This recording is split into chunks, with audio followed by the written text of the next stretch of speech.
Et pour répondre à cette question, on considère le tableau en regardant les chiffres à l'intérieur de gauche vers la droite.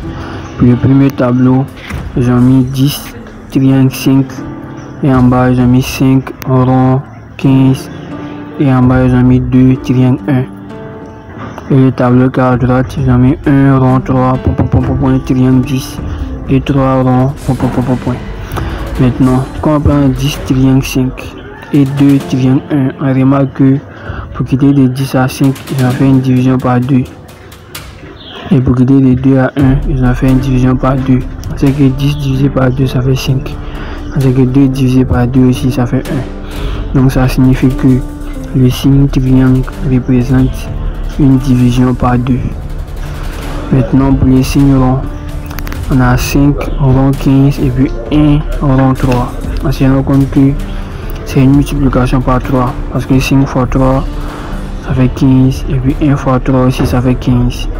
Donc les signes ronds correspondent à une multiplication par 3. Donc pour pouvoir répondre à la question, point triangle 10 et 3 rond point. Le point triangle 10, on va se demander mais c'est combien divisé par 2 qui fait 10, et on se rend compte que c'est 20 divisé par 2 qui fait 10. Donc le premier point c'est 20, et c'est écrit en bas 3 rond point. On va se demander mais 3 fois 3 fait combien, et on se rend compte que c'est 3 fois 3 qui fait 9. Donc le deuxième point c'est 9, d'où la réponse B, 20 et 9.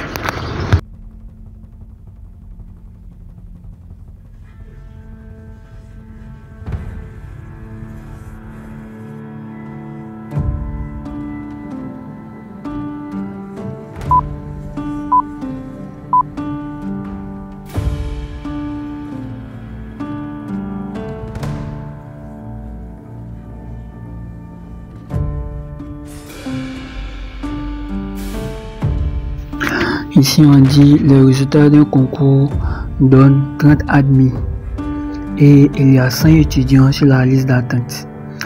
Et on dit sachant qu'un admis sur 6 se désiste, combien d'étudiants sur la liste d'attente seront finalement admis?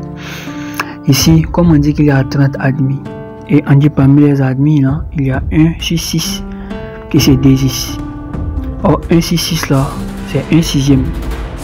Donc pour pouvoir trouver le nombre final d'admis, il suffit de faire 30 multiplié par 1 sur 6. Donc c'est comme si on fait 30 divisé par 6. Or 30 divisé par 6, le résultat ça fait 5. Parce que 6 fois 5 ça fait 30.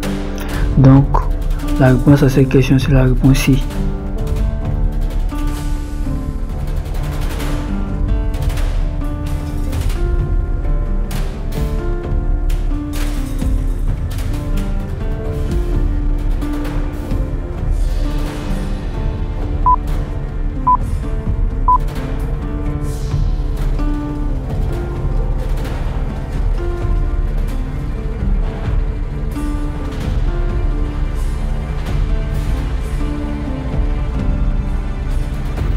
Ici on dit quel est le 99e nombre impair.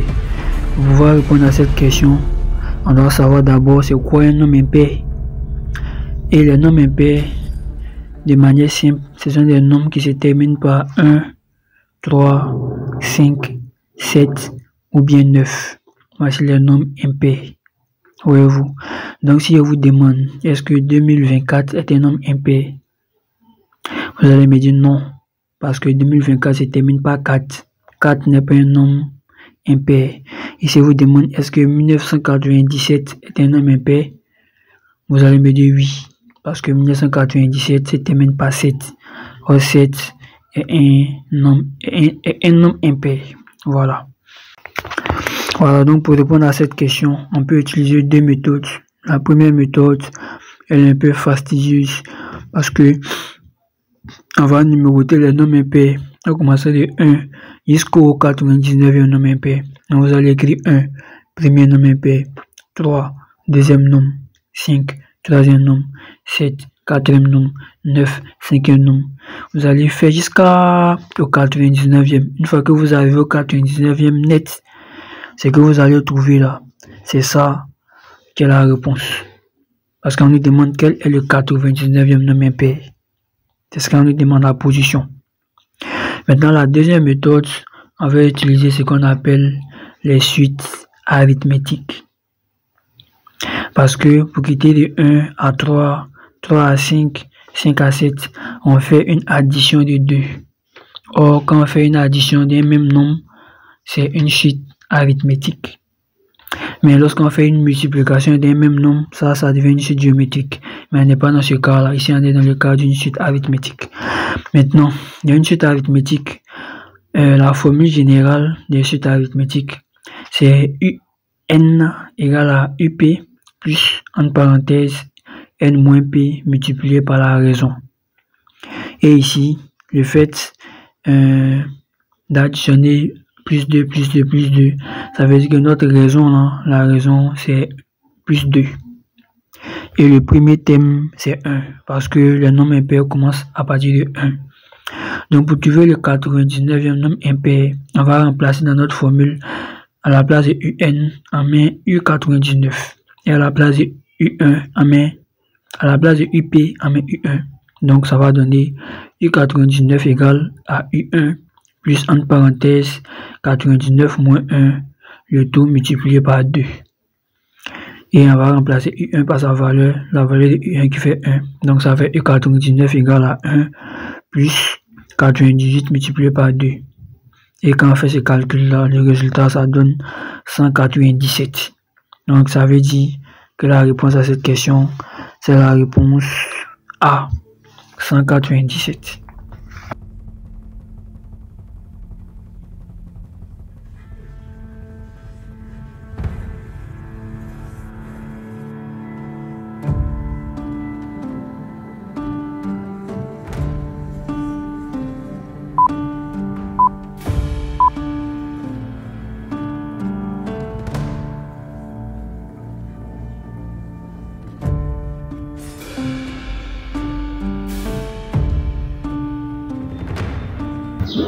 Pour cette question, on nous demande de trouver la valeur du jacuzzi. Et pense bien que c'est un jacuzzi là.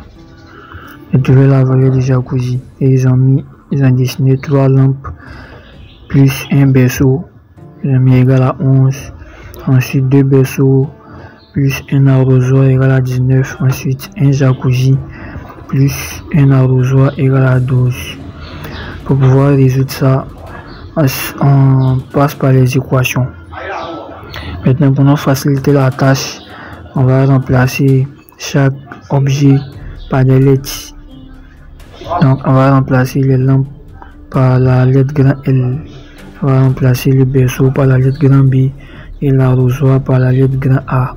Donc, pour la première ligne, ça va donner L plus L plus L plus B égale à 11. Pour la deuxième ligne, ça va donner B plus A égale à 19. Et pour la troisième ligne, ça va donner J plus A égale à 12. Ok, après avoir fait ça, on va écrire 3L plus B égale à 11. Parce que L plus L, ça fait 3. Donc ça fait 3L plus B égale à 11. Ensuite, pour la deuxième ligne, ça fait 2B plus A égale à 19. Et pour la troisième ligne, J plus A égale à 12. Maintenant ici, on va chercher à isoler J parce que c'est la valeur du jacuzzi qu'on veut trouver. Donc on va résoudre notre système en isolant J. Donc on va prendre la deuxième ligne et la troisième ligne. On remarque qu'ils ont un A en commun. À la deuxième ligne, il y a 2B plus A. Sur la troisième ligne, il y a J plus A. Donc, on va essayer d'annuler le A. Pour annuler le A, il faut multiplier là-haut ou bien le bas par un chiffre ou bien par un nombre négatif pour pouvoir annuler le A. Et quand on regarde, on peut multiplier là-haut par moins 1. Comme ça, en haut, il y aura moins A. Voilà. Ou bien, on peut aussi multiplier le bas par moins 1. Comme ça, en bas, il y aura moins A. Donc, on va multiplier le bas par moins 1. Et en multipliant le bas par moins 1, ça va donner moins J moins A égale à moins 12. Donc on va prendre ça et on va additionner à la deuxième équation, à la deuxième ligne. Donc ça va donner 2b plus a égale à 19 en haut, et en bas ça va donner moins j moins a égale à moins 12. Maintenant en additionnant ça ligne par ligne, ça va donner 2b moins j égale à 7. Et à partir de là, on va prendre cette ligne là pour l'additionner à la première ligne. La première ligne, c'est 3L plus B égale à 11. Et là, on vient de trouver 2B moins J égale à 7. Donc à partir de là, on va chercher à annuler la lettre B maintenant. Et pour annuler la lettre B, on peut multiplier là-haut par moins 2. Comme ça, on aura moins 2b, ou bien multiplier le bas par un nombre négatif et multiplier là-haut par 2. Et pour faire simple, on va multiplier la première ligne par moins 2. Comme ça, ça va donner, sur la première ligne, ça va donner moins 6L moins 2b égale à moins 22. Et on va mettre en bas ce qu'on a trouvé dans le calcul précédent, c'est-à-dire 2b moins j égale à 7. Et on va additionner ces deux lignes là. En obtenant ce système là, c'est-à-dire moins 6L moins 2b égale à moins 22, et en bas 2b moins j égale à 7, on additionne ligne par ligne. Donc ça va donner moins 6L moins j égale à moins 15. Et là, on va toujours chercher à isoler j. Donc notre système à 3 équations, on a réduit jusqu'à on a obtenu un système à une seule équation, c'est-à-dire moins 6L moins j égale à moins 15. Et anti-j, et pour tirer j, on va faire partir le moins 6L de l'autre côté. Et le moins 6L, en le faisant partir de l'autre côté, il va changer les signes. Ça va donner moins j égale à moins 15 plus 6L. Et là, il y a un moins devant les j. On veut que j soit seul. Donc on va multiplier tout par moins 1. Donc en multipliant tout par moins 1, tout va changer les signes. Donc à la place de moins j, on aura plus j. Donc ça va donner j égale à 15 moins 6L. Vous voyez, tout a changé les signes. Et à partir de là, on peut trouver maintenant la valeur de j. Pour trouver la valeur de j, on prend le sujet. Dans le sujet, on dit chaque symbole représente un chiffre différent et chaque chiffre est égal ou supérieur à 2. Donc ça veut dire que la valeur de L, c'est un chiffre qui est supérieur ou égal à 2. Donc on va remplacer L par 2. Et en remplaçant L par 2, ça va nous donner 15 moins 6 fois 2. Ça va faire 15 moins 12. Or 15 moins 12 égale à 3. Donc ça veut dire que J égale à 3. Et on va garder cette valeur là. Ensuite,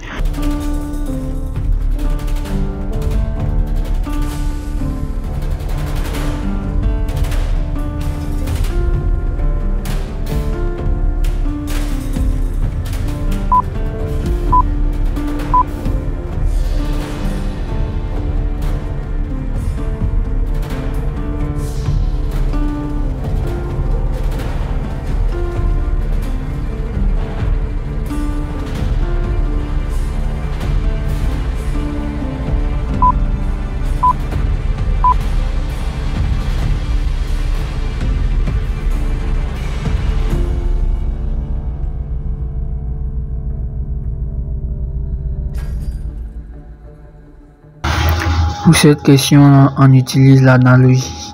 Ils ont écrit pardon et A 4, 3, 7, 1, 2, 5, ce que prendra est A, point. Donc on va faire une correspondance. Donc la lettre P va correspondre à 4. La lettre A va correspondre à 3. La lettre R va correspondre à 7.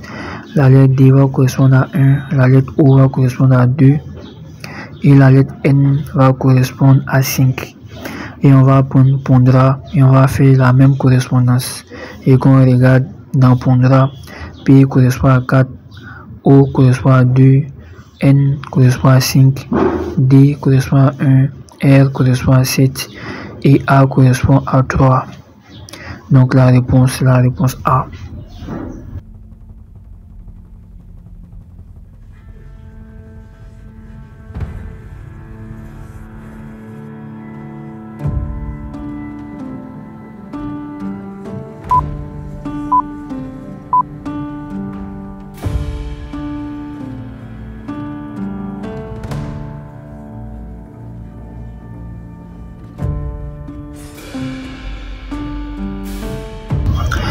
Pour trouver l'intrus, on se base sur les chiffres romains. Parce que ce que je vois, ce sont des chiffres romains. Comme X, II et D, c'est un chiffre romain. V et C, c'est un chiffre romain. VIT, chiffre romain. Grand XD, chiffre romain. Maintenant, quand on regarde dans les propositions de réponse, VC, c'est un chiffre romain. XD, chiffre romain. Maintenant, la réponse C là. VI et T. VI, ça c'est un chiffre romain. Mais le grand T qu'ils ont mis, le grand T ne correspond à aucun chiffre romain. Donc, parmi ces réponses-là, l'intrus, c'est le C. C'est-à-dire VIT. Parce que T ne correspond pas à un chiffre romain. Donc, la réponse est la réponse C.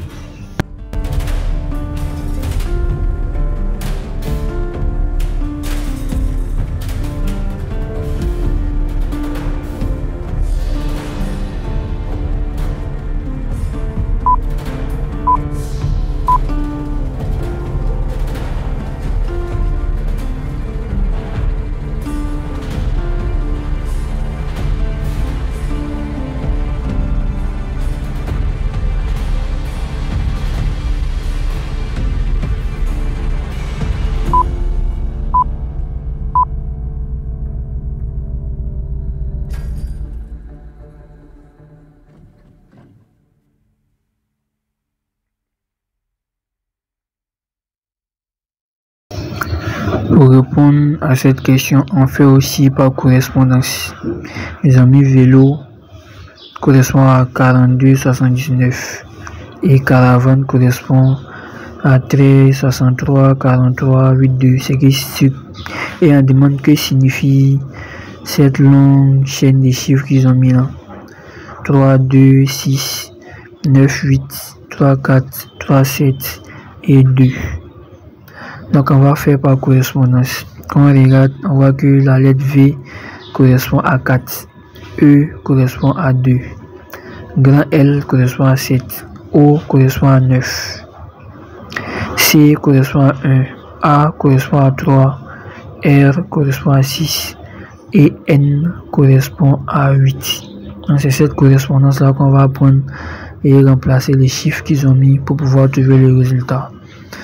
Donc dans les chiffres, 3 correspond à A, 2 correspond à E, 6 correspond à O, 6 correspond à R, autant pour moi, 9 correspond à O, 8 correspond à N, 3 correspond à A, 4 correspond à V, et ils ont mis 3 encore qui correspond à A, 7 correspond à L et 2 correspond à E.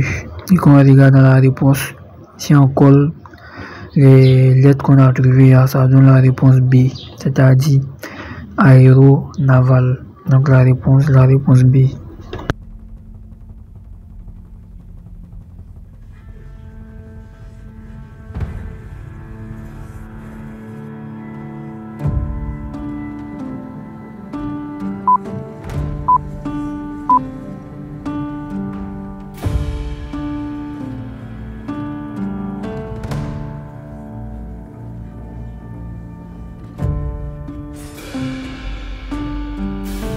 Pour répondre à cette question, il suffit de compter le nombre de côtés qu'il y a sur les figures. Vous voyez la première figure, ils ont dessiné un carré, ils ont dessiné 2 diagonales, ils ont mis un trait au milieu. Quand on compte le nombre de côtés, le nombre de traits, il y a 7 traits. Pour la deuxième figure aussi pareil, ils ont mis un carré, ils ont mis une diagonale. Quand on compte le nombre de traits, il y a 5 traits. Et pour la troisième figure aussi c'est pareil, il y a 5 traits. Donc pour la quatrième figure, c'est ce qu'on doit faire. On doit compter le nombre de traits comme les autres. Et quand on compte, il y a 4, 5, 6, il y a 6 traits. Donc la réponse C.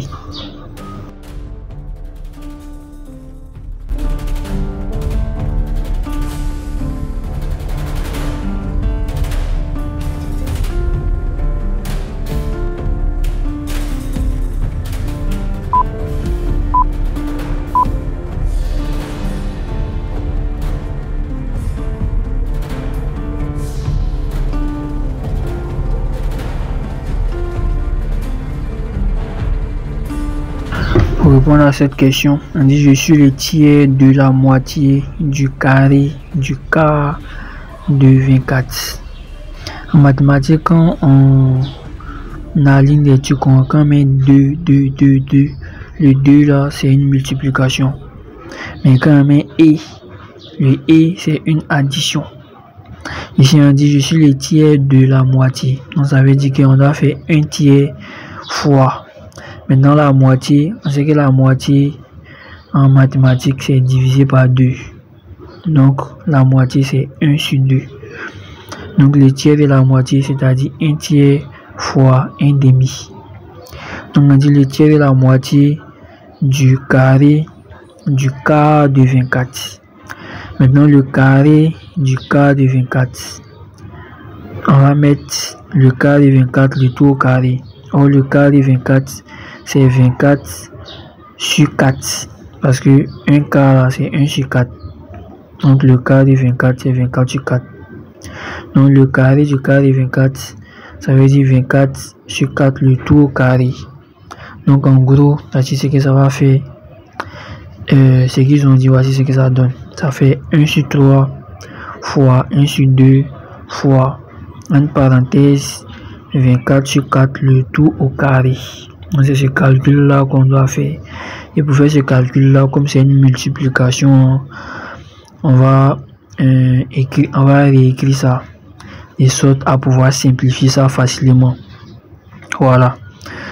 Donc 1 sur 3 fois 1 sur 2, ça va faire 1 sur 6. Donc on va écrire 1 sur 6 fois. Maintenant 24 au carré sur 24 sur 4 le tout au carré. On va détailler ça en 24 fois 24 sur 4 fois 4. Parce qu'un nombre au carré, c'est le nombre multiplié par lui-même. Donc en gros, ça va faire 1 sur 6 fois 24 fois 24 sur 4 fois 4. Et 24 fois 24, c'est que 24 fois 24 c'est 6 fois 4. Donc ça va faire 6 fois 4 fois 6 fois 4 sur 6 fois 4 fois 4. Et par simplification, le résultat va donner 6. Donc la réponse, c'est la réponse C, c'est-à-dire 6.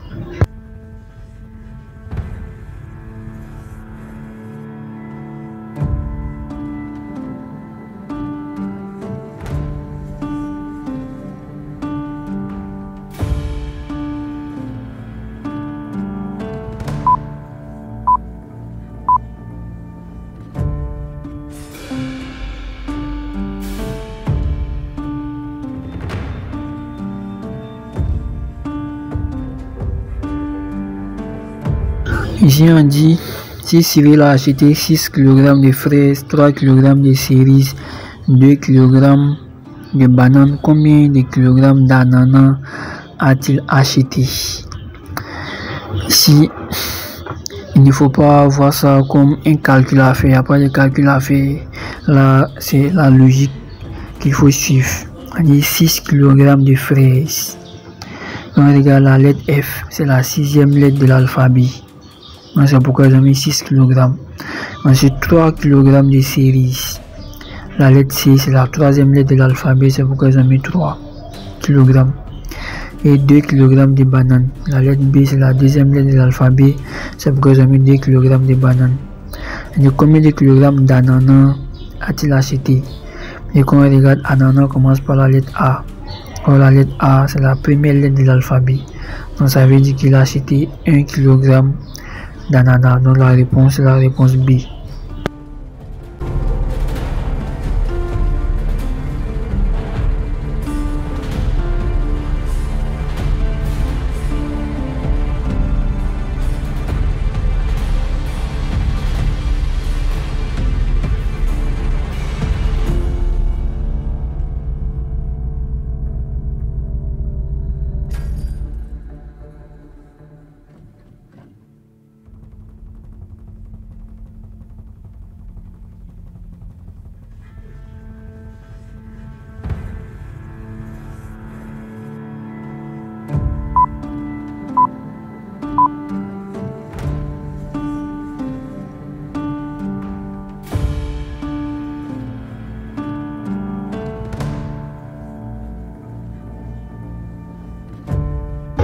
Ici, on dit quel nombre est la moitié du quart de la moitié du centième de 1600. C'est comme dans la question précédente là. Je vous ai dit que quand on dit 2, 2, 2, c'est une multiplication.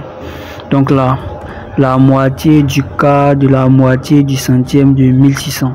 Ça va faire 1 demi fois 1 quart fois 1 demi fois 1 centième fois 1600. Et c'est ce calcul là qu'on fait. Et tout calcul bien fait, le résultat va donner 1. Voilà.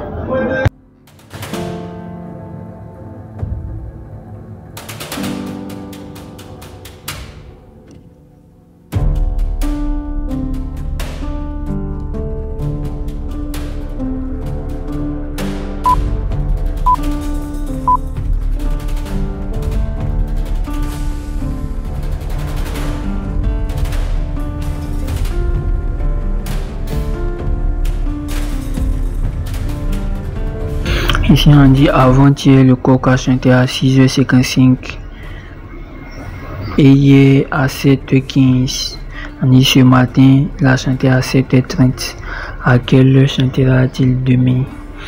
Quand on regarde, il a chanté à 6h55 et après il a chanté à 7h15. Quand on regarde le temps mis par le coq, il y a 20 minutes de retard. Il a changé à 6h55 et après il a changé à 7h15. Il a fait un ajout de 20 minutes sur l'heure précédente. Ensuite, de 7h15 à 7h30, on voit que cette fois-ci, il a fait un ajout de 15 minutes sur l'heure précédente. Et on demande à quelle heure chantera-t-il demain. Pour pouvoir voir à quelle heure va chanter demain, on regarde les minutes qu'il a effectuées pour pouvoir chanter. Pour la première tranche, il avait fait 20 minutes et pour la deuxième tranche, il a fait 15 minutes. Donc ça veut dire qu'il prend un retard de 5 minutes pour pouvoir chanter. Donc le lendemain, on va dire qu'il va faire un retard de 5 minutes aussi, c'est-à-dire qu'il va faire un retard de 10 minutes. Donc ça veut dire que demain, le coq va chanter à 7h40. Voilà.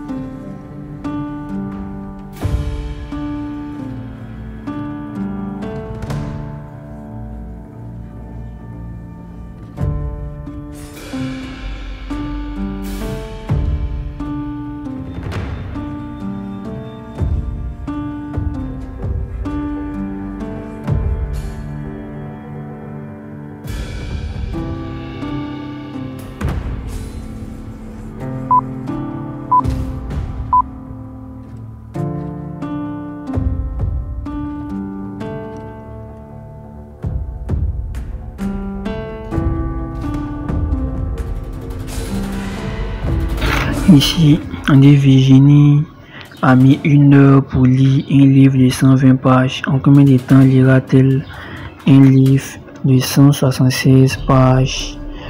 Ça, pour pouvoir faire, il faut faire une règle de 3. On va mettre 1 heure correspond à 120 pages. Donc 176 pages va correspondre à combien d'heures? Et en faisant la règle de 3, ça va faire 176 fois 1 divisé par 120.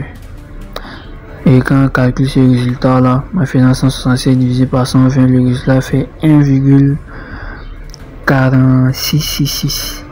1,4666. On va arrondir ça à 1,47. Et 1,47, d'autres vont dire mais ça fait 1h47 minutes. Non, ce n'est pas comme ça. 1,47 minutes, ça ne veut pas dire 1,47, ça ne veut pas dire que ça fait 1h47 minutes. Non. Pour pouvoir trouver les minutes là, le nombre à virgule qu'il y a derrière, c'est-à-dire le 47 là, on prend 0,47 là, on multiplie ça par 60. C'est ça qui va donner les minutes. Donc ça va faire 1 heure et 0,47 multiplié par 60, ça fait 28,6 minutes. Donc ça veut dire qu'il a fait 1 heure 28 minutes pour pouvoir lire les 166 pages.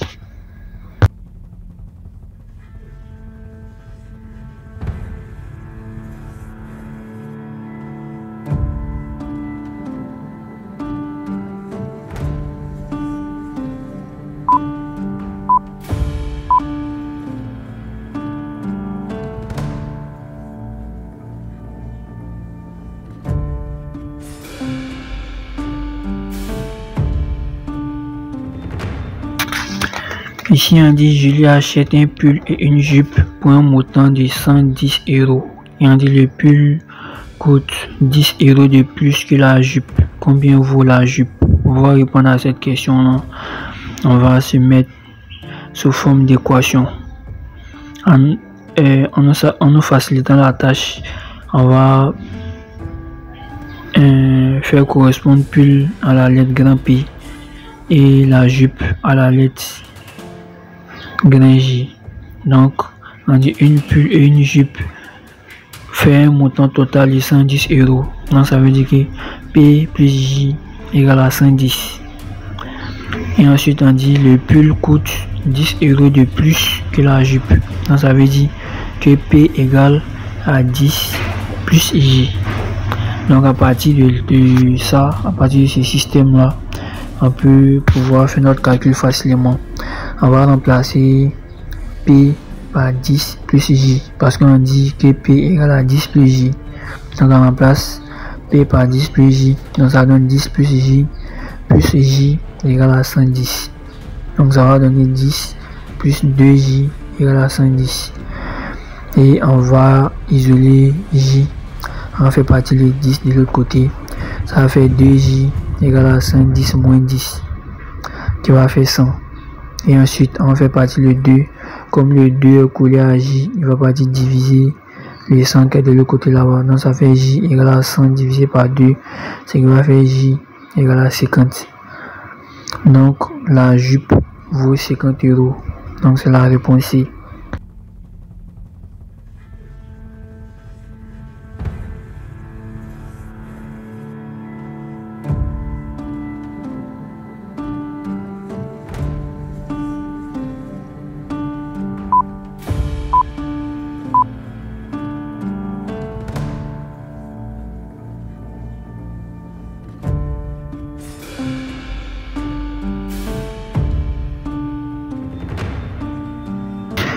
On est combien y a-t-il de secondes dans 2 heures 20 minutes? On sait que 1 heure fait 3600 secondes. On sait aussi que 1 minute fait 60 secondes. Donc pour convertir les 2 heures en secondes, on va faire 2 multiplié par 3600 en faisant la règle de croix. Et 2 multiplié par 3600, ça va faire 7200 secondes.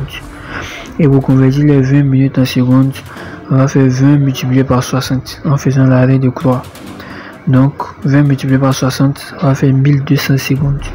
Et on va additionner les deux. On va faire 7200 plus 1200. Le résultat va faire 8400 secondes. Donc la réponse est la réponse A.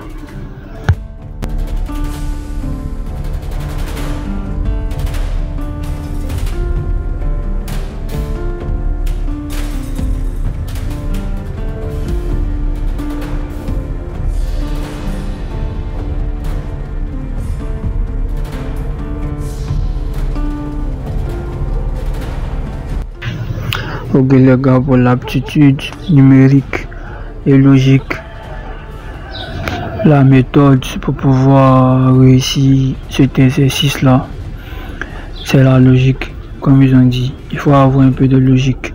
Il faut faire des remarques dans l'exercice pour pouvoir répondre à la question. Et aussi il y a certains petits calculs que vous devez connaître, parce qu'on ne vous autorise pas les calculatrices pour pouvoir, on ne vous autorise pas d'entrer avec les calculatrices même, on ne vous autorise pas.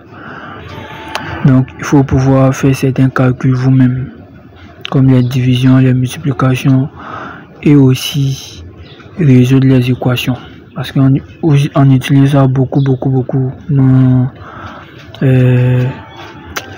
les calculs d'aptitude numérique et logique. Alors sinon l'exercice n'est pas compliqué en soi. L'exercice n'est pas compliqué, mais il faut avoir beaucoup de calme pour pouvoir faire ces remarques là. Voilà. Et aussi faire beaucoup d'exercices pour pouvoir être habitué à ce genre de remarques là. C'est en faisant les exercices seulement que vous allez être habitué. Pour quelqu'un qui n'a pas fait 2-3 exercices, il ne pourra jamais savoir que c'est comme ça se passe. Il faut faire beaucoup d'exercices. Et aussi peu importe les cycles que vous faites, faites les exercices de tous les cycles, sans exception.